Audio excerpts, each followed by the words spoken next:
time, there were 450 synagogues and praying halls, Jewish praying halls in the city. Only one has survived. This is the one from 1902, so 123 years old, neo-Romanic, the synagogue of Nożyków. Why it survived? That would be the first question to ask. Any idea? Why?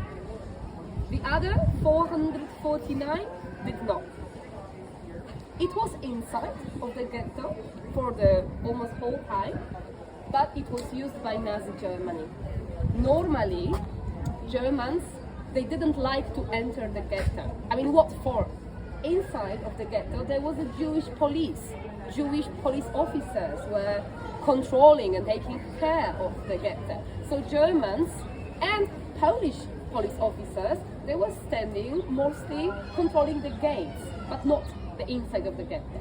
But in the case of any trouble or any rebellion physically, they needed a place to enter and to quickly take over the ghetto.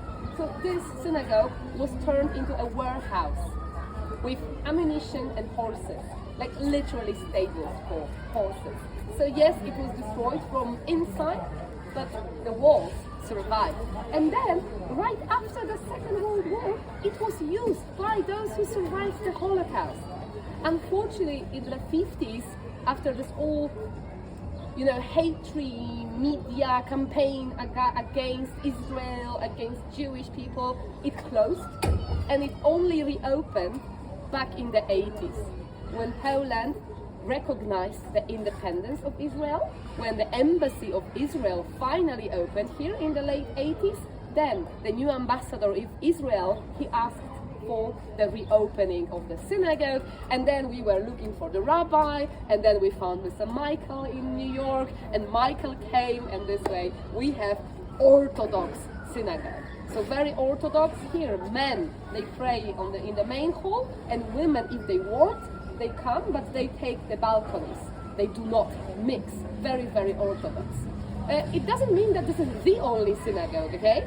This is the only historical, original one from before the Second World War. But we have another 4 synagogues here in Warsaw. So in total we have 5. We have this one, Nożyków Orthodox. We have a liberal one that is called Etz Chaim. It's so liberal that our rabbi in this one is a woman. Her name is Małgosia, Margaret.